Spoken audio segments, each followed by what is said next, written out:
ಪ್ರಮುಖವಾಗಿ ದುರಂತ ಏನಾಗಿದೆಯಲ್ಲ, ಕಾಲ್ತುಳಿತ ದುರಂತದಿಂದಾಗಿ ಸಾಕಷ್ಟು ಸಮಸ್ಯೆಗಳು ಎದುರಾಗ್ತಾ ಇದೆ. ಕರ್ನಾಟಕ ಮತ್ತು ಬೆಂಗಳೂರಿನ ಚಿನ್ನಸ್ವಾಮಿ ಸ್ಟೇಡಿಯಂ ಅಂತ ಬಂದಾಗ ಅಂತಾರಾಷ್ಟ್ರೀಯ ಪಂದ್ಯಗಳು ಚಿನ್ನಸ್ವಾಮಿ ಸ್ಟೇಡಿಯಂನಲ್ಲಿ ನಡೆಯಬೇಕಾಗಿತ್ತು.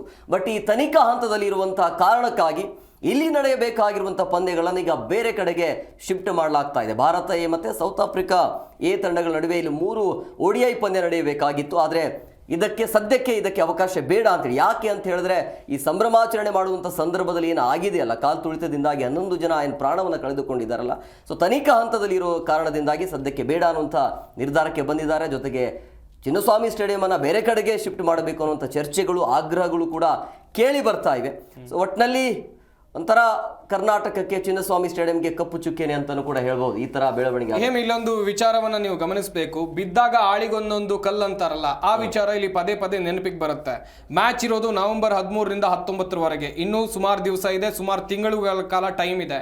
BCCIಗೆ ಬೆಂಗಳೂರು ಬಗ್ಗೆ ಇರುವಂತ ಕಾಳಜಿ, ಅವರು ಬೆಂಗಳೂರು ವಿಚಾರದಲ್ಲಿ ತೆಗೆದುಕೊಳ್ಳುವಂತ ನಿರ್ಧಾರ ಹೊಸದೇನೂ ಅಲ್ಲ. ನೀವು ವರ್ಲ್ಡ್ ಕಪ್ ಮ್ಯಾಚ್ ಆದಾಗಲೇ ನೋಡಿದ್ರಿ, ಭಾರತದಲ್ಲಿ ಮ್ಯಾಚ್ ಆಗ್ತಾ ಇತ್ತು, ಬೆಂಗಳೂರಿನಲ್ಲಿ ಮ್ಯಾಚ್ ಮಾಡಿದ್ರೆ ಸಿಕ್ಕಾಪಟ್ಟೆ ಜನ ಬರ್ತಾರೆ, ಒಳ್ಳೆ ಕ್ರೇಜ್ ಇದೆ, ಟಿಕೆಟ್ ಕೂಡ ಒಳ್ಳೇದಾಗಿ ಕಲೆಕ್ಷನ್ ಆಗುತ್ತೆ. ಇಷ್ಟೆಲ್ಲ ಲೆಕ್ಕಾಚಾರ ಬೆಂಗಳೂರಲ್ಲಿ ಇದೆ. 35,000ಕ್ಕಿಂತ ಜಾಸ್ತಿ ಜನ ಬರ್ತಾರೆ, ಸ್ಟೇಡಿಯಂನ ಒಳಗಿದ್ರು ಅಷ್ಟೇ, ಹೊರಗಿದ್ರು ಅಷ್ಟೇ. ಆದರೆ BCCI ಬೆಂಗಳೂರನ್ನ ಕಡೆಗಣಿಸ್ತಾ ಇದೆ ಎನ್ನುವಂಥದ್ದು ಪದೇ ಪದೇ ಇಲ್ಲಿ ಗೊತ್ತಾಗ್ತಾ ಇದೆ.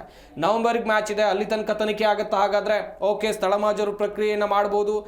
ಪೊಲೀಸರ ತಂಡ ಸ್ಥಳ ಮಾಜೂರು ಪ್ರಕ್ರಿಯೆಯನ್ನು ಮಾಡ್ತಾರೆ, ಒಂದಷ್ಟು ನಿರ್ಧಾರಗಳನ್ನು ತಗೊಳ್ತಾರೆ, ಎಲ್ಲವೂ ಓಕೆ. ಆದರೆ ಬೆಂಗಳೂರಿನಿಂದ ರಾಜ್ಕೋಟ್ಗೆ ಈ ಮ್ಯಾಚನ್ನು ಶಿಫ್ಟ್ ಮಾಡುವಂಥ ಅಗತ್ಯ ಏನಿತ್ತು, ಅದು ಕೂಡ ಭಾರತ ಎ ಮತ್ತು ಸೌತ್ ಆಫ್ರಿಕಾ ಎ ತಂಡದ ನಡುವೆ ನಡೀಬೇಕಿದ್ದಂಥ ಪಂದ್ಯಾಟ ಇದು. ಬೆಂಗಳೂರಿನಲ್ಲಿ ಅಂತಾರಾಷ್ಟ್ರೀಯ ಪಂದ್ಯಾಟಗಳು ಆಗೋದೇ ಅಪರೂಪಕ್ಕೊಂದು, ಎಲ್ಲೋ ವರ್ಷಕ್ಕೆ ಯಾವುದೋ ಒಂದು ಗೇಮನ್ನು ಮಾಡ್ತೀರಿ ನೀವು. ಅಂಥದ್ರಲ್ಲಿ ನೀವು ಗಮನಿಸಬೇಕಾಗತ್ತೆ, WPL ಪ್ರಾರಂಭವಾದಂಥ ಸಂದರ್ಭದಲ್ಲಿ ಎಲ್ಲೂ ಕೂಡ ಅದನ್ನ ಜಾಸ್ತಿ ಜನ ಹೋಗಿ ಎನ್ಕರೇಜ್ ಮಾಡಿದ್ದೇ ಇಲ್ಲ. ಆದರೆ ಬೆಂಗಳೂರಿನ ಕ್ರಿಕೆಟ್ ಪ್ರೇಮಿಗಳು WPL ಇತಿಹಾಸದಲ್ಲೇ ಹೊಸ ರೂಪುರೇಷೆಯನ್ನು ಕೊಟ್ಟರು. WPLಗೆ ಅತಿ ಹೆಚ್ಚು ಬೆಂಬಲ ಸಿಕ್ಕಿದ್ದು ನಮ್ಮ ಬೆಂಗಳೂರಿನಿಂದ. ಅದನ್ನ BCCI ತಮ್ಮ ತಲೆಯಲ್ಲಿ ಇಟ್ಕೊಳ್ಬೇಕು. ವಿನಾಕಾರಣ ಯಾವುದೋ ಒಂದು ನೆಪ ಒಡ್ಡಿ ಇಲ್ಲಿ ನಡೀತಾ ಇರುವಂತ ಪಂದ್ಯವನ್ನ ಬೇರೆ ಕಡೆಗೆ ಶಿಫ್ಟ್ ಮಾಡುವಂತದ್ದು, ರಾಜ್ಕೋಟ್ ಶಿಫ್ಟ್ ಮಾಡ್ತೀವಿ ಅಂತ ಹೇಳ್ತಿದ್ದಾರೆ. ಓಕೆ, ಮಾಡಿ, ಕಾರಣ ಇರ್ಬೋದಲ್ಲ, ಈ ರಾಜಕೀಯ ಬರಬಹುದು. ಈಗ ಮತ್ತೆ ಅಲ್ಲಿ ಪಂದ್ಯ ಏನಾದರೂ ಆರಂಭ ಆಯಿತು ಅಂದ್ರೆ ವಿರೋಧ ಪಕ್ಷದವರು ಏನ್ ಮಾಡ್ತಾರೆ, ಸುಮ್ಮನೆ ಅಂತೂ ಕೊಡೋದಿಲ್ಲ. ತನಿಖಾ ಹಂತದಲ್ಲಿ ಇರ್ಬೇಕಾದ್ರೆ ಯಾಕೆ ಆಡಿಸಲ್ಲ ಅಂತ ಚರ್ಚೆಗಳು ಕೂಡ ಆಗತ್ತೆ. ಸೊ ಆ ರೀತಿ ವಿಚಾರ ಇರಬಹುದು. ಬಟ್ ನೀವು ಹೇಳಿದಂಗೆ ನವೆಂಬರ್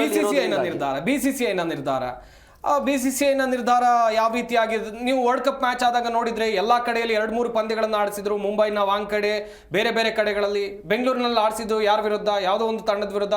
ಘಟಾನುಘಟಿ ಪಂದ್ಯಗಳನ್ನ ಇಲ್ಲೇ ಆಡಿಸಬಹುದಿತ್ತಲ್ವಾ? ಆಸ್ಟ್ರೇಲಿಯಾ ವಿರುದ್ಧದ ಪಂದ್ಯವನ್ನ ಬೆಂಗಳೂರಿನಲ್ಲಿ ಆಡಿಸಿದ್ರೆ ಏನಾಗ್ತಾ ಇತ್ತು? ಯಾವುದೋ ಸ್ಕಾಟ್ಲೆಂಡ್ ವಿರುದ್ಧದ ಪಂದ್ಯವನ್ನ ಯಾಕೆ ಆಡಿಸಬೇಕಿತ್ತು? ಪ್ರಶ್ನೆ ಇರುವಂತದ್ದು. ಎಷ್ಟೋ ಅಂತಾರಾಷ್ಟ್ರೀಯ ಮ್ಯಾಚ್ಗಳು ಬೆಂಗಳೂರಿನಲ್ಲಿ ಆಗ್ತಾ ಇರುವಂತ ಸಂದರ್ಭದಲ್ಲಿ ಇಲ್ಲೂ ಇಡಬಹುದು ತಾನೆ. ಬೇರೆ ಬೇರೆ ಉತ್ತರ ಭಾರತದ ರಾಜ್ಯಗಳಲ್ಲಿ ನೀವು ಪಂದ್ಯವನ್ನ ಆಯೋಜನೆ ಮಾಡ್ತೀರಾ ಅಂತ ಹೇಳಿದ್ರೆ ದಕ್ಷಿಣ ಭಾರತವನ್ನ ಯಾಕೆ ಕಡೆಗಣನೆ ಮಾಡ್ತೀರಾ? ದಕ್ಷಿಣ ಭಾರತದ ಇಲ್ಲಿ ಬೆಂಗಳೂರಿನಲ್ಲಿ ಮ್ಯಾಚ್ ಯಾಕೆ ನೀವು ಇಡೋದಿಲ್ಲ? ಪ್ರಶ್ನೆ ಇದೆ, ಖಂಡಿತವಾಗ್ಲೂ ಇದ್ದೇ ಇರುತ್ತೆ. ಅದು ಸಹಜ.